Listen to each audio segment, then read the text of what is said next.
유럽 중에서 정말 오랫동안 가난했던 나라가 지금은 세계에서 가장 잘 사는 나라 반열에 들었다면 믿을 수 있으신가요? 그 나라는 바로 폴란드입니다.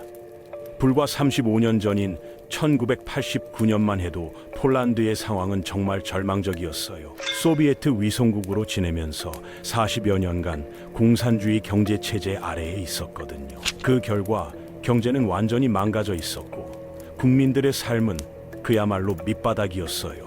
한때 유럽의 최빈국이었던 폴란드가 어떻게 이런 놀라운 변화를 이뤄낼 수 있었는지 궁금하지 않나요? 오늘 그 이야기를 해보겠습니다. 당시 폴란드 사람들의 일상을 들여다보면 정말 안타까워요. 기본적인 생필품조차 구하기가 하늘의 별 따기였거든요. 슈퍼마켓에 가봐도 텅 빈 선반만 보였고 빵 한 덩어리를 사려고 새벽부터 몇 시간씩 줄을 서야 했어요. 자동차를 사려면 더욱 기가 막힌 일이 벌어졌어요. 신청서를 내고 순서를 기다리는 동안 연애도 하고 결혼도 하고 아이도 낳을 정도로 긴 시간이 걸렸거든요. 보통 3년에서 5년은 기본이었어요. 냉장고나 텔레비전 같은 가전제품은 그야말로 꿈의 물건이었죠. 더 충격적인 건 당시 폴란드의 경제 지표였어요.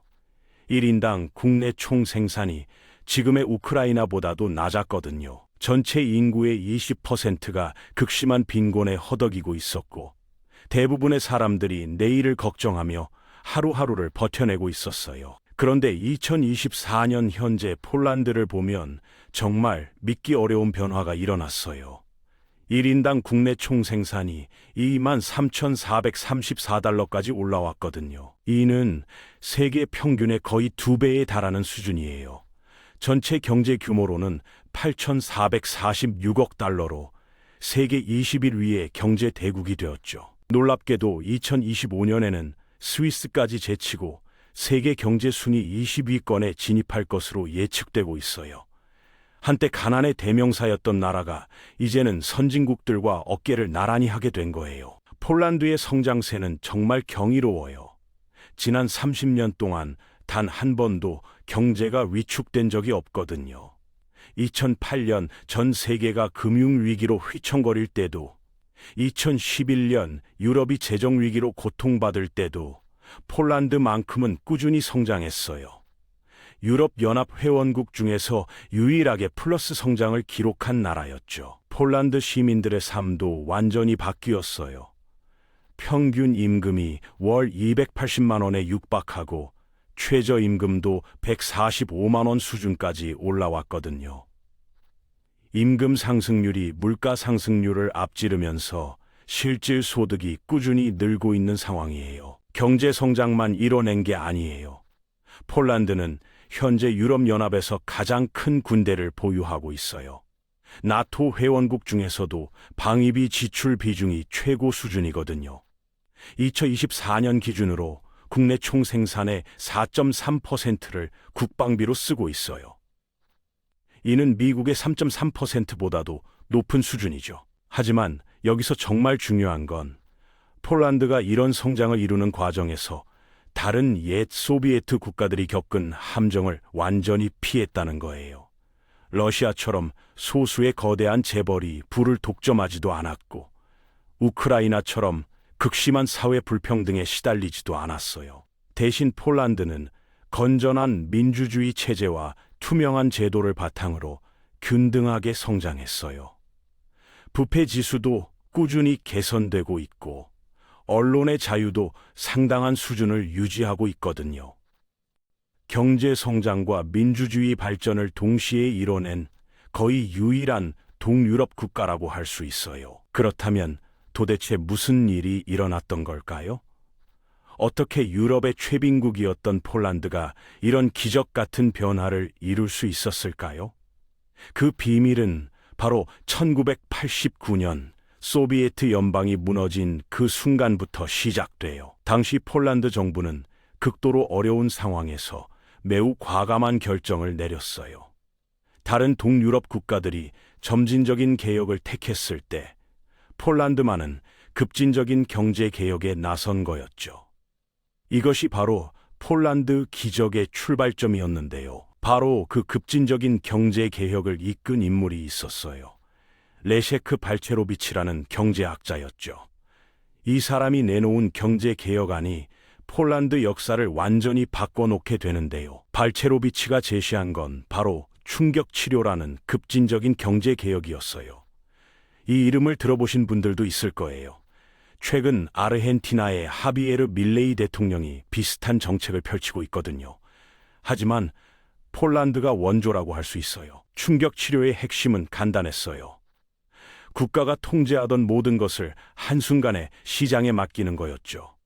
그동안 정부가 정해주던 모든 상품의 가격을 하루아침에 자유화했어요. 수십 년간 지속되던 정부 보조금도 단숨에 끊어버렸고요. 당연히 초기 반응은 참혹했어요. 기본 생필품 가격이 하루아침에 몇 배씩 뛰었거든요. 집을 데우는 석탄 가격은 무려 600%나 올랐어요. 전기료는 400%가 상승했죠. 사람들은 갑자기 치솟은 물가에 당황했어요. 더 심각한 건 일자리 문제였어요. 그동안 정부 보조금으로 버텨오던 비효율적인 국영기업들이 하루아침에 문을 닫기 시작했거든요.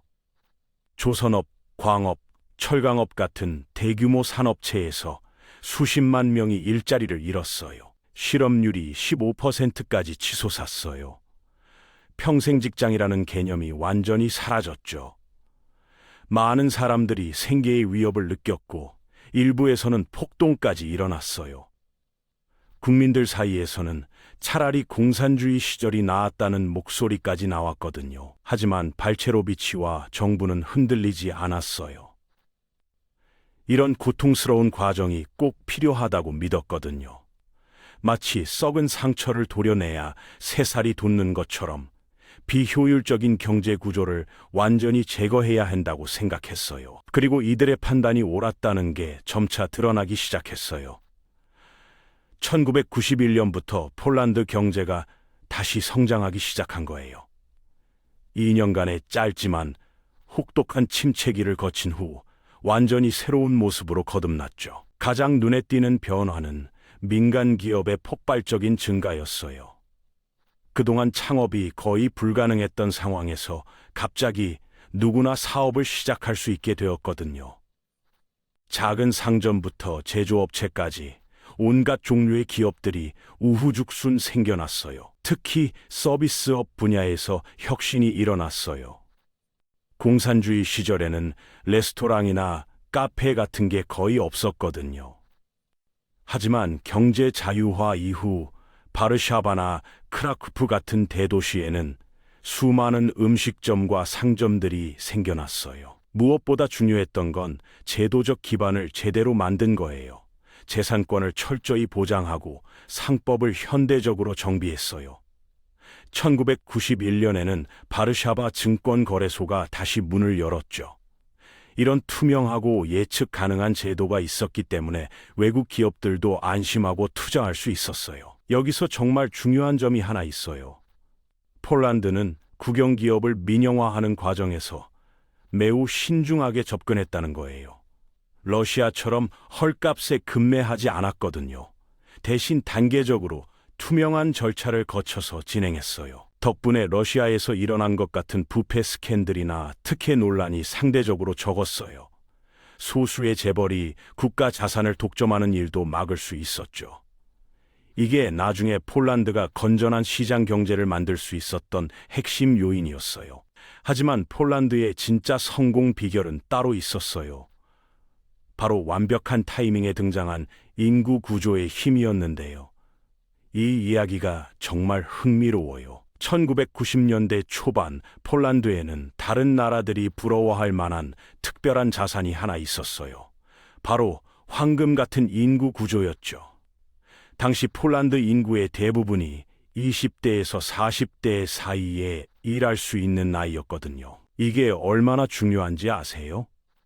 경제학자들은 이를 인구 배당이라고 부르는데요. 일할 수 있는 사람이 많고 부양해야 할 노인이나 어린이가 상대적으로 적을 때 나타나는 현상이에요. 우리나라가 1980년대부터 2000년대까지 고속 성장할 수 있었던 이유 중 하나도 바로 이 덕분이었거든요. 폴란드의 인구 구조는 정말 완벽했어요. 소비에트 시절 높았던 출산율 덕분에 젊은 인력이 풍부했지만 의료기술 발달로 사망률은 남아진 상황이었죠. 게다가 교육 수준도 꽤 높았어요. 공산주의 체제에서는 교육을 중시했거든요. 하지만 여기서 진짜 중요한 건 이 젊은 인력들의 임금 수준이었어요. 서유럽에 비해 월등히 저렴했거든요.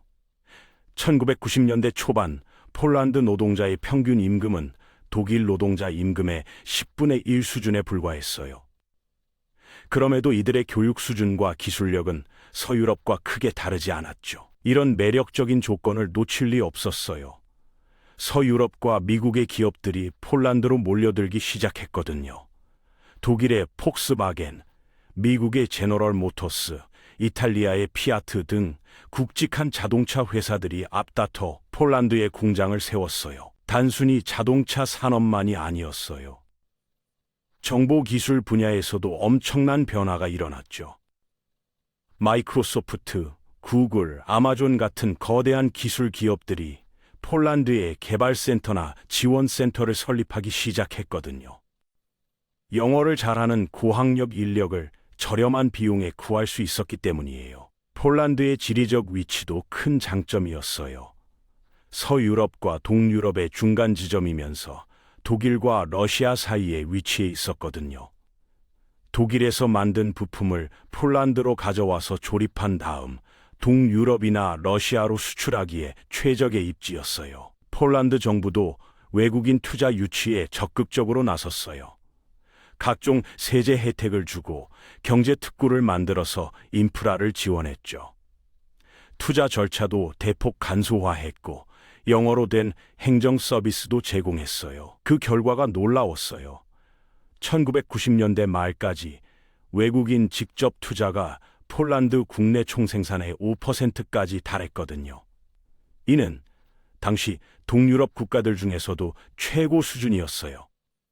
외국 기업들이 가져온 자본과 기술이 폴란드 경제 성장의 원동력이 되었죠. 하지만 여기서 정말 중요한 건 외국인 투자가 단순히 돈만 가져온 게 아니라는 거예요. 서구의 선진 기술과 경영 노하우, 그리고 품질 관리 시스템까지 함께 들어왔거든요. 폴란드 노동자들은 이런 환경에서 일하면서 자연스럽게 국제적인 수준의 기술을 익혔어요. 예를 들어 폴란드에 진출한 독일 자동차 회사들은 본국과 똑같은 품질 기준을 요구했어요.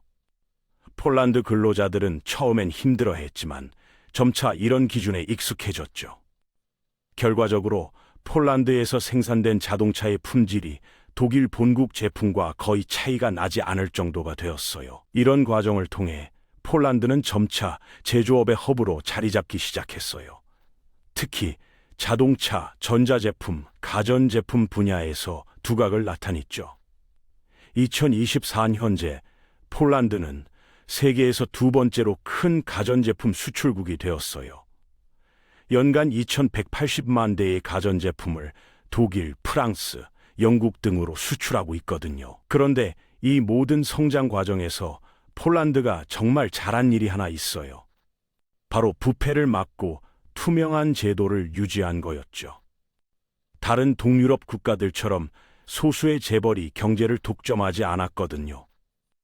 이런 건전한 성장 기반이 있었기 때문에 다음 단계로 도약할 수 있었어요. 그 다음 단계는 바로 2004년에 찾아왔어요. 폴란드가 유럽연합에 정식 가입하게 된 거였죠. 이때부터 폴란드의 성장은 완전히 다른 차원으로 접어들게 되는데요. 2004년 5월 1일은 폴란드 현대사에서 1989년 민주화 다음으로 중요한 날이 되었어요. 바로 체코, 헝가리 등 다른 동유럽 국가들과 함께 유럽연합에 정식 가입한 날이었거든요. 이날을 기점으로 폴란드의 운명이 완전히 바뀌었어요. 유럽연합 가입이 왜 그렇게 중요했을까요? 우선 거대한 단일 시장에 자유롭게 접근할 수 있게 되었거든요. 5억 명이 넘는 소비자들이 있는 시장에 관세나 무역 장벽 없이 진출할 수 있게 된 거예요. 마치 작은 연못에 살던 물고기가 갑자기 바다로 나간 것 같았죠. 하지만 가입 초기에는 걱정이 많았어요. 많은 경제학자들이 폴란드 경제가 서유럽의 강력한 경쟁자들에게 완전히 잠식당할 거라고 예측했거든요. 폴란드의 제조업이 독일 기업들에게 밀려날 것이라는 비관적인 전망이 지배적이었어요. 그런데 결과는 정반대였어요. 폴란드는 오히려 유럽연합 가입 이후 더욱 빠른 성장을 이뤄냈거든요. 2004년부터 2008년까지 연평균 5%가 넘는 고성장을 기록했어요. 이는 당시 유럽연합 평균의 2배가 넘는 수치였죠. 그 비결이 뭐였을까요? 폴란드 기업들이 이미 1990년대부터 외국인 투자를 통해 충분히 경쟁력을 키워놨다는 거예요. 서구 기업들과 함께 일하면서 기술력과 품질을 꾸준히 향상시켜 왔거든요. 준비된 상태에서 큰 시장으로 나간 셈이었어요. 게다가 폴란드는 여전히 서유럽에 비해 생산비가 저렴했어요. 독일에서 자동차 한 대를 만들 비용으로 폴란드에서는 2대를 만들 수 있었거든요. 품질은 비슷한데 가격은 훨씬 저렴했으니 유럽 기업들이 폴란드로 몰려들 수밖에 없었죠. 하지만 유럽연합 가입의 진짜 혜택은 따로 있었어요. 바로 구조조정 기금이었거든요. 폴란드는 유럽연합 가입 당시 회원국 중에서 가장 가난한 나라 중 하나였어요. 1인당 국내 총생산이 유럽연합 평균의 39%에 불과했거든요. 유럽연합은 이런 격차를 줄이기 위해 엄청난 규모의 지원금을 폴란드에 지급하기 시작했어요. 마치 2차 세계대전 이후 서독이 받았던 마셜 플랜과 비슷한 성격의 자금이었죠. 폴란드가 소비에트 시절에 받지 못했던 전후 복구 자금을 이제야 받게 된 셈이었어요. 이 돈으로 폴란드는 인프라를 대대적으로 정비했어요. 고속도로를 건설하고 철도를 현대화하고 공항을 확장했죠. 교육과 연구개발에도 많은 투자를 했고요. 특히 교통 인프라 개선 효과가 컸어요. 독일에서 폴란드까지 물건을 운송하는 시간과 비용이 크게 줄어들었거든요. 2012년에는 우크라이나와 함께 유럽 축구 선수권 대회를 공동 개최했어요. 이를 계기로 폴란드 전역의 교통망과 숙박시설이 크게 개선되었죠. 국제적인 인지도도 한층 높아졌고 관광업도 크게 발달했어요. 그런데 이 시기에 폴란드가 정말 현명한 선택을 했어요. 바로 자국 화폐인 즈워티를 유지하기로 한 거예요. 다른 동유럽 국가들은 대부분 유로를 도입했는데 폴란드만은 독자적인 통화 정책을 고집했거든요. 이 선택이 나중에 얼마나 현명했는지 알 수 있었어요. 2008년 세계 금융위기가 터졌을 때 유로를 쓰는 나라들은 통화 정책의 자율성이 없어서 큰 어려움을 겪었거든요. 하지만 폴란드는 즈워티 가치를 조절해서 수출 경쟁력을 유지할 수 있었어요. 실제로 2008년부터 2009년까지 전 세계가 경기 침체를 겪을 때 폴란드는 유럽연합 회원국 중 유일하게 플러스 성장을 기록했어요. 연간 1.6% 성장했거든요. 다른 나라들이 마이너스 성장으로 고전하는 동안에 말이에요. 이런 성과를 바탕으로 폴란드는 점차 유럽 내에서 목소리를 키워나갔어요. 독일, 프랑스 다음으로 영향력 있는 나라로 인정받기 시작했죠. 2015년에는 도널드 투스크가 유럽연합 정상회의 상임의장을 맡기도 했고요. 하지만 여기서 새로운 문제가 생겼어요. 바로 인재 유출이었거든요. 폴란드에서 교육받은 우수한 젊은이들이 더 높은 임금을 받기 위해 독일, 영국 등 서유럽으로 떠나기 시작한 거예요. 이 문제를 어떻게 해결하느냐가 폴란드의 다음 과제가 되었는데요. 2000년대 중반부터 2010년대 중반까지 약 200만 명의 폴란드인이 해외로 떠났어요. 전체 인구의 5%가 넘는 규모였죠. 특히 의사, 엔지니어, 과학자 같은 고급 인력들이 많이 빠져나갔거든요. 폴란드 정부와 국민들에게는 정말 심각한 위기였어요. 런던의 병원에서 일하는 폴란드 의사들, 독일 자동차 회사에서 연구하는 폴란드 엔지니어들, 네덜란드에서 창업한 폴란드 청년들의 이야기가 언론에 자주 등장했어요. 이들은 모두 폴란드에서는 제대로 된 대우를 받을 수 없다고 말했거든요. 당시 독일에서 일하는 폴란드 엔지니어의 월급이 폴란드 본국 엔지니어보다 10배 가까이 많았어요. 영국에서 일하는 폴란드 간호사도 본국의 5배 이상을 벌었죠.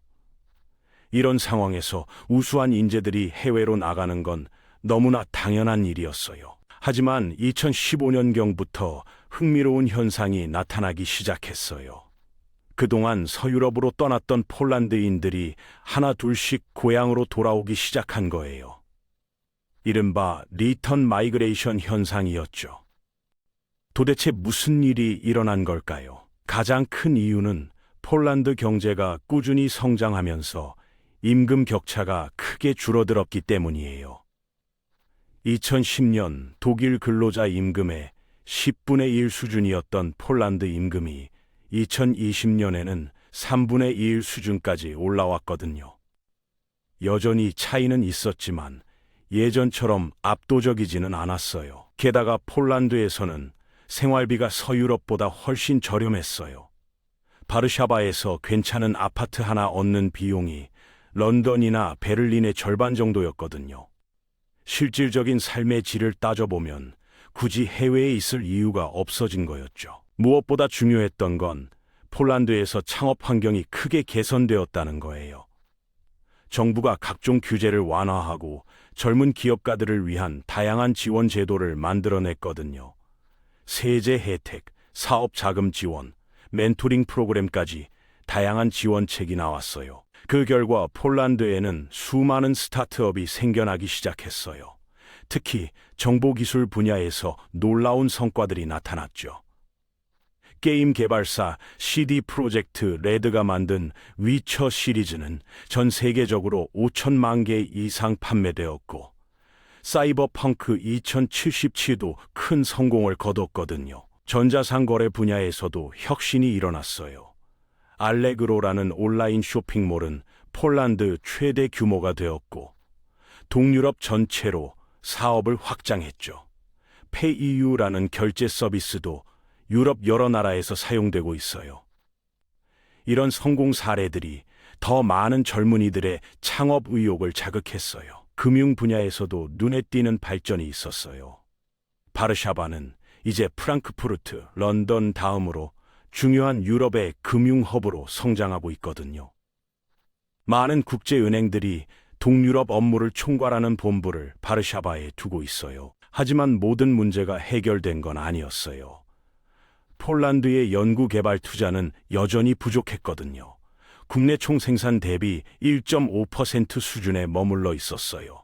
독일의 3%, 한국의 4.8%에 비하면 상당히 낮은 수준이었죠. 이 때문에 폴란드에는 아직까지 세계적인 대기업이 많지 않아요. 글로벌 500대 기업에 포함된 폴란드 기업은 단 한 곳뿐이거든요. 반면 독일은 서쭌 곳, 영국은 18곳이나 되어요. 이는 폴란드가 여전히 외국 기업에 크게 의존하고 있다는 뜻이었어요. 실제로 폴란드 제조업의 40%가 외국 기업 소유예요. 이는 양날의 검과 같아서 외국인 투자 덕분에 빠르게 성장할 수 있었지만 동시에 외부 충격에 취약하다는 약점도 있었거든요. 만약 외국 기업들이 폴란드를 떠나면 어떻게 될까 하는 우려가 있었어요. 그럼에도 불구하고 폴란드는 꾸준히 발전하고 있었어요. 교육 수준이 높은 인력들이 늘어나고 혁신적인 기업들도 계속 생겨나고 있었거든요. 특히 엔지니어링 분야에서는 이미 유럽 최고 수준에 도달했다는 평가를 받고 있었어요. 그런데 2022년 2월 폴란드에게 완전히 새로운 도전이 찾아왔어요. 바로 러시아의 우크라이나 침공이었죠. 이 사건은 폴란드의 안보 환경을 완전히 바꿔놓았고 새로운 전환점이 되었는데요. 러시아가 우크라이나를 침공한 순간 폴란드는 갑자기 전쟁터 바로 옆 나라가 되어버렸어요. 폴란드는 우크라이나와 500km가 넘는 긴 국경을 접하고 있거든요.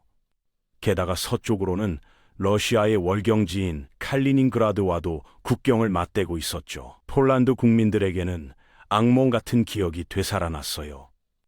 1939년 나치 독일이 폴란드를 침공하면서 2차 세계대전이 시작되었던 그 기억 말이에요. 그리고 전쟁이 끝난 후에는 소비에트의 지배를 받았던 스라린 경험도 있었거든요. 하지만 이번에는 달랐어요. 폴란드는 더 이상 홀로 서 있지 않았거든요. 나토의 일원이었고 유럽연합의 회원국이었어요. 무엇보다 지난 30년간 쌓아온 경제력과 외교력이 있었죠. 폴란드 정부는 즉시 행동에 나섰어요. 우크라이나 난민들을 적극적으로 받아들이기 시작했거든요. 전쟁 발발 후 몇 달 동안 약 300만 명의 우크라이나인이 폴란드로 피난 왔어요. 이는 폴란드 전체 인구의 8%에 달하는 엄청난 규모였죠. 놀라운 건 폴란드가 이 상황을 위기가 아닌 기회로 만들었다는 거예요. 우크라이나 난민들 중 상당수가 고학력 전문직이었거든요. 의사, 엔지니어, 교사, 개발자들이 많았어요. 폴란드 정부는 이들이 폴란드에서 일할 수 있도록 각종 지원책을 마련했어요. 특히 우크라이나인들에게 폴란드인과 동일한 근로 조건을 보장해줬어요.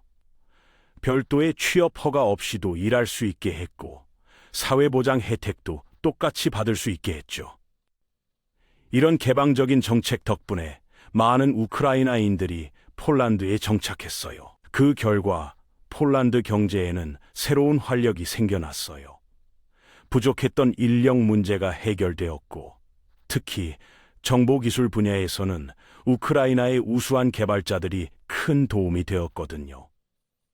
우크라이나는 원래 유럽의 IT 허브 중 하나였으니까요. 하지만 전쟁이 가져온 가장 큰 변화는 폴란드의 안보 의식이었어요. 러시아가 바로 옆 나라를 침공하는 모습을 보면서 폴란드 국민들은 강력한 군사력의 필요성을 절감했거든요. 정부도 국방비를 대폭 늘리기로 결정했어요. 2024년 현재 폴란드의 국방비는 국내 총생산의 4.3%에 달해요. 이는 나토 회원국 중 최고 수준이거든요. 심지어 미국의 3.3%보다도 높아요. 폴란드 정부는 앞으로 몇 년 내에 이를 5%까지 늘릴 계획이라고 발표했어요. 이 돈으로 폴란드는 최신형 무기들을 대거 도입하기 시작했어요. 미국에서는 첨단 대레이더, 유도 미사일 360기를 12억 7,500만 달러에 구매했어요. 한국에서는 K-3000무 다연장 로켓 시스템 72기를 16억 달러에 도입했죠. 한국산 무기에 대한 폴란드의 관심이 정말 대단해요. 2022년 이후 FA-50 경공격기, 2구 자주포, K 흑표 전차 등 124러 상당의 한국산 무기를 구매했거든요. 폴란드는 이제 한국 방산업계에게 가장 중요한 고객 중 하나가 되었어요. 하지만 폴란드의 군사력 강화는 단순히 무기 구매에 그치지 않아요. 병력 규모도 대폭 늘릴 계획이거든요. 현재 20만 명 수준인 군 병력을 30만 명까지 확대하려고 해요. 이는 독일군보다도 큰 규모예요. 2025년 9월에는 실제로 긴장감 넘치는 사건이 일어나기도 했어요. 러시아가 발사한 무인기 23대가 폴란드 영공을 침범한 거예요. 폴란드 공군과 나토군이 긴급 출동해서 4대를 격추했고, 폴란드 정부는 나토 헌장 4조를 발동했죠. 이런 상황 속에서 폴란드는 더욱 강력한 군사 동맹을 추구하고 있어요. 미국, 한국과의 방산 협력을 더욱 강화하고 있고, 유럽 내에서도 군사 협력을 확대하고 있거든요. 폴란드는 이제 단순히 보호받는 나라가 아니라 다른 나라들을 보호할 수 있는 강국으로 거듭나고 있는 거예요. 이런 군사력 강화와 함께 폴란드 경제도 새로운 단계로 접어들고 있었어요. 방산업이 새로운 성장 동력이 되고 있었고, 우크라이나 재건 사업에도 적극적으로 참여할 준비를 하고 있었거든요. 하지만 동시에 새로운 도전들도 나타나고 있었는데요. 새로운 도전들 중 가장 큰 건 바로 중진국 함정이라는 경제학 용어로 설명되는 상황이었어요. 폴란드가 지금까지 성장할 수 있었던 가장 큰 이유는 저렴한 노동력이었거든요. 하지만 경제가 발전하면서 임금이 계속 오르고 있었어요. 2024년 현재 폴란드 근로자의 평균 임금은 월 208만 원 수준까지 올라왔어요. 10년 전에 비해 2배 이상 오른 거죠. 이는 분명 폴란드 국민들에게는 좋은 일이지만 동시에 폴란드의 경쟁력을 약화시키는 요인이기도 했어요. 실제로 일부 외국 기업들이 폴란드보다 더 저렴한 동남아시아나 아프리카로 공장을 옮기기 시작했어요. 특히 단순 조립 작업이 많은 제조업에서 이런 현상이 나타났죠. 폴란드가 더 이상 저임금 천국이 아니게 된 거예요. 하지만 폴란드에는 다른 강점들이 있었어요. 우선 교육 수준이 매우 높았거든요. 폴란드는 현재 유럽에서 엔지니어를 가장 많이 배출하는 나라 중 하나예요. 매년 8만 명 이상의 공학도들이 졸업하고 있어요. 이는 인구 규모를 고려하면 독일보다도 높은 수준이죠. 게다가 폴란드 근로자들의 생산성도 꾸준히 향상되고 있어요. 시간당 생산성이 프랑스나 독일, 심지어 미국보다도 높은 분야들이 늘어나고 있거든요. 단순히 많이 일하는 게 아니라 효율적으로 일하는 능력이 뛰어나다는 평가를 받고 있어요. 폴란드 정부도 이런 변화에 대응하고 있어요. 단순 제조업에서 벗어나 고부가 가치 산업으로 전환하려고 노력하고 있거든요. 특히 정보기술, 생명공학, 신재생 에너지 분야에 집중 투자하고 있어요. 원자력 발전소 건설도 그중 하나예요. 폴란드 정부는 602억 지워티, 우리 돈으로 약 20조 원을 투입해서 원전을 건설할 계획이라고 발표했어요. 이를 통해 러시아산 에너지 의존도를 줄이고 청정 에너지로 전환하려는 거죠. 하지만 여전히 해결해야 할 문제들이 있어요. 가장 큰 건 저축률이 낮다는 거예요. 폴란드의 가계 저축률은 유럽연합 평균보다 낮은 수준이거든요. 이는 국내 투자 자금이 부족하다는 뜻이에요. 그래서 폴란드는 여전히 외국인 투자에 크게 의존하고 있어요. 폴란드 제조업의 40%가 외국 기업 소유라는 사실이 이를 보여주죠. 만약 외국 기업들이 대거 철수한다면 큰 타격을 받을 수 있어요. 최근 몇 년간 이런 우려가 현실이 되기도 했어요. 중국 자동차 업계가 급성장하면서 폴란드 자동차 시장에서도 중국차 점유율이 빠르게 늘어나고 있거든요. 2025년 기준으로 폴란드 내 중국차 점유율이 4.7%까지 올라왔어요. 정치적 불안정도 경제에 영향을 미치고 있어요. 2023년 총선에서 집권당이 바뀌면서 일부 정책들이 재검토되고 있거든요.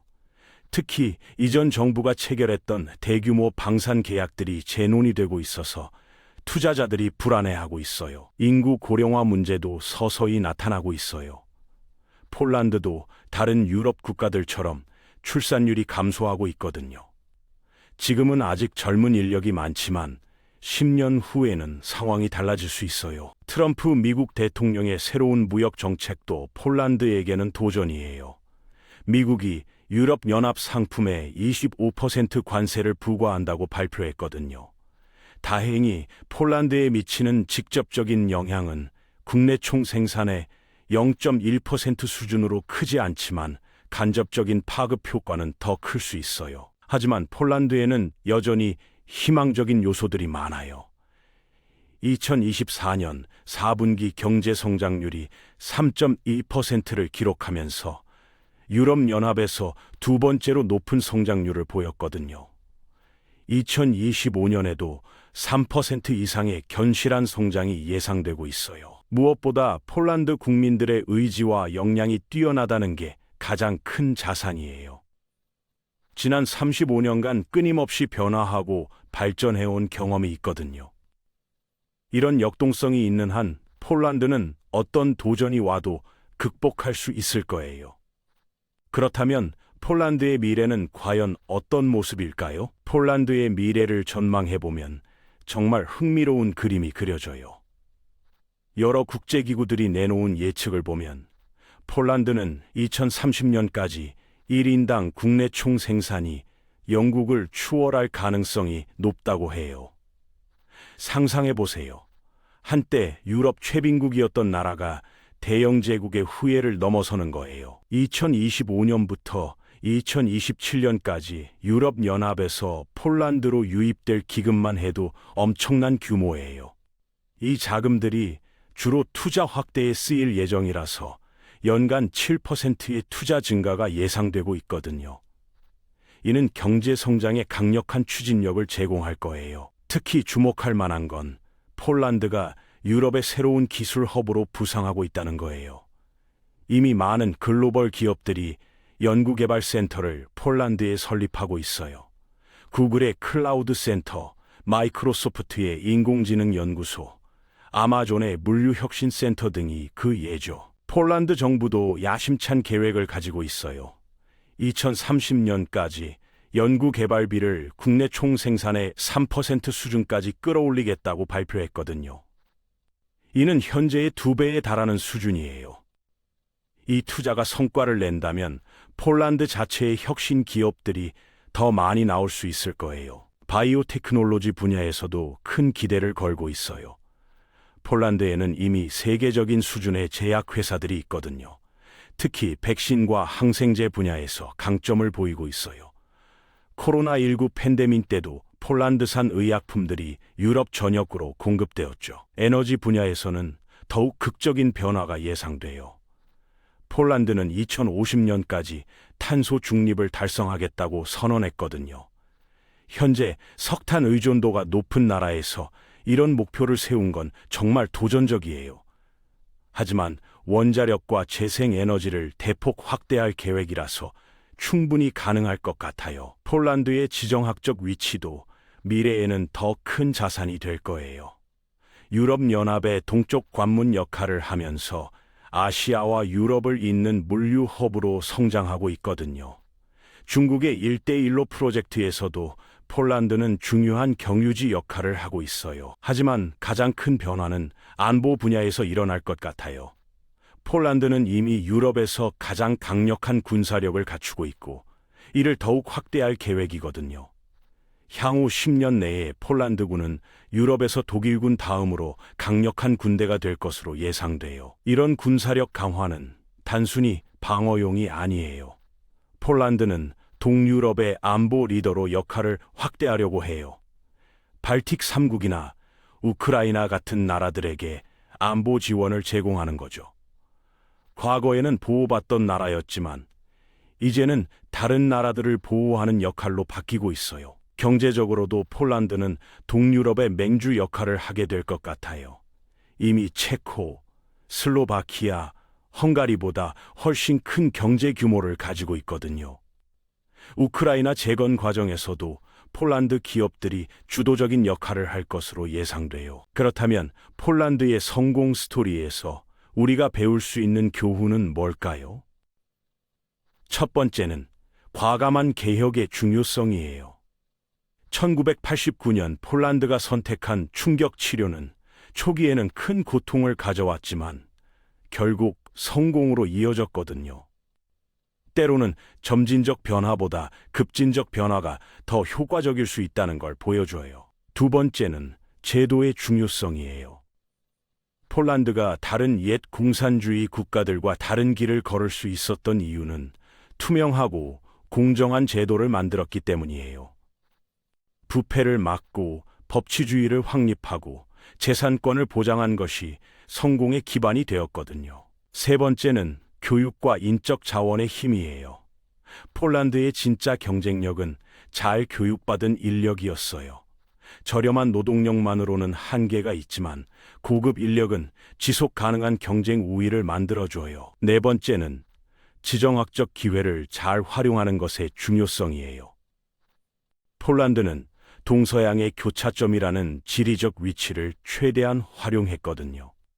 각 나라마다 자신만의 지정학적 장점이 있는데 이를 어떻게 활용하느냐가 중요해요. 마지막으로 국민의 의지와 끈기예요.